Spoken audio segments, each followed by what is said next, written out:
মানে নাড়ু মাইতি মানে খোকন মাইতি। খোকন মাইতির প্রতি আমার ব্যক্তিগত কোনো বিদ্বেষ নেই, আমার ব্যক্তিগত কোনো ক্ষতিও করেনি, কিন্তু খোকন মাইতি যেটা করেছে সেটা কার্তিক মহারাজকে অপমান করেছে। যেদিনকে আমাদের কার্যক্রম হয় বেশ কিছু মহিলাদেরকে মানে শূর্পণখা সাজিয়ে তাদেরকে নিয়ে গিয়ে কার্তিক মহারাজকে অপমানিত করেছে।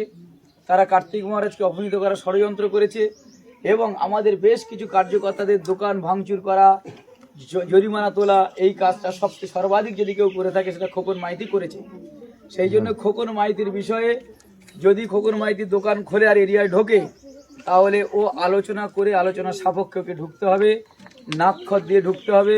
ও ভুল করেছে সেটা কার্তিক মহারাজ যদি ক্ষমা করে দেয় তাহলে আমরাও ক্ষমা করে দেব, তাহলে সে ক্ষমা প্রার্থীটা পাবে, সে পাবে। আমি ক্ষমা করার কেউ নেই। ও অপরাধী হচ্ছে কি হিন্দু ধর্মের, হিন্দু সাধু সন্তদের অপরাধী।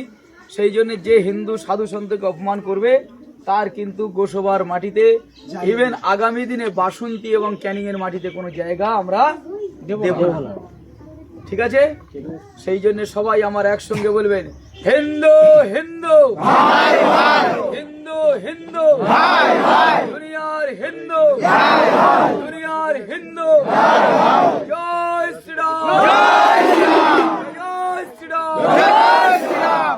সবাই ভালো থাকবেন। আমি প্রচন্ড ব্যস্ততার মধ্যে আছি, আপনারা একটু আমাকে ক্ষমা করবেন, অতিরিক্ত সময় আপনাদের সঙ্গে আমি দিতে পারছি না। আমি এটা তো আমার ঘর চুনোখালি, মানে কয়েক মিনিটের অনেকবার এসেছি, আসবো। আমার একটা 2টো থেকে খুব ইম্পর্টেন্ট বৈঠক আছে, একটা অনলাইনে বৈঠক চলছে, আমি অংশগ্রহণ করতে পারছি না আপনাদের সঙ্গে কথা বলার জন্য। আমাকে 10 তারিখটা 9 তারিখটা পেরিয়ে যেতে দিন, অনেক সময় পরে পাওয়া যাবে।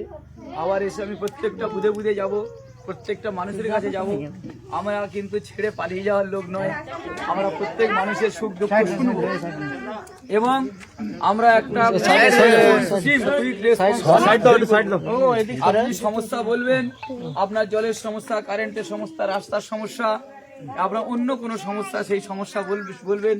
আমরা যত তাড়াতাড়ি সমস্যার সমাধান আমরা করব। কুইক রেসপন্স অফিস তৈরি হবে, হাইটেক অফিস তৈরি হবে আমাদের। আমি সেবা করতে এসেছি, নেতাগিরি করতে আসিনি। কোনো নেতাগিরি করার ইচ্ছা আমার মধ্যে নেই। নেতা হলে আমি আর আজকের এই দিনে কষ্ট করে সহ্য করে আমি আসতাম না। দীর্ঘ ইলেকশন নির্বাচন ঘোষণা হওয়ার পরে 2 ঘন্টা করে প্রতিদিন 2 থেকে 3 ঘন্টা ঘুমিয়েছি। আগামী দিনে ভগবান লক্ষণ যেরকম ভাব নিদ্রাজয়ী ছিল, আমিও যেন নিদ্রাকে জয় করে আপনাদের সেবায় যেন নিয়োজিত করতে পারি।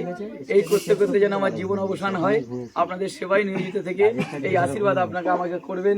হিন্দু ধর্ম, হিন্দু সভ্যতা সংস্কৃতি, পশ্চিমবঙ্গের মান সম্মান, আমার বাড়ির মায়ে মেয়েদেরকে, আমার মায়েদের মান সম্মানকে রক্ষা করবার জন্য যাতে আমি উপযুক্তভাবে আমার যোগদান আমি দিতে পারি, তার জন্য সবাই আপনাকে আশীর্বাদ করবেন। আমার সঙ্গকেও ত্যাগ করবেন না। যদি কোনো ভুলভ্রান্তি হয়ে থাকে আমাকে ডাইরেক্ট বলবেন, আমার সঙ্গে বলবেন, আমার বকবেন, কিন্তু সঙ্গ আমরা ত্যাগ করবো না। আমি যে স্লোগানটা দিলাম হিন্দু হিন্দু ভাই ভাই, এইটা যেন প্রকৃতপক্ষে হয়। একজন হিন্দু আরেকজন হিন্দুর বিরুদ্ধে কোনো কিছু করবেন না। কোনো কিছু হলে তারা আমাদের নেতৃত্বের কাছে জানান, আমাদের কাছে জানান। আমরা হিন্দু ঐক্যকে অটুট রাখতে চাই। ভারতকে আমরা হিন্দু রাষ্ট্র, যেটা আমাদের অধিকার, এই হিন্দু রাষ্ট্র আমরা নির্মাণ করব। এই আমরা সংকল্পের সঙ্গে কাজ করছি, এই সংকল্প আমরা পূর্ণ করব। সবাইকে নমস্কার।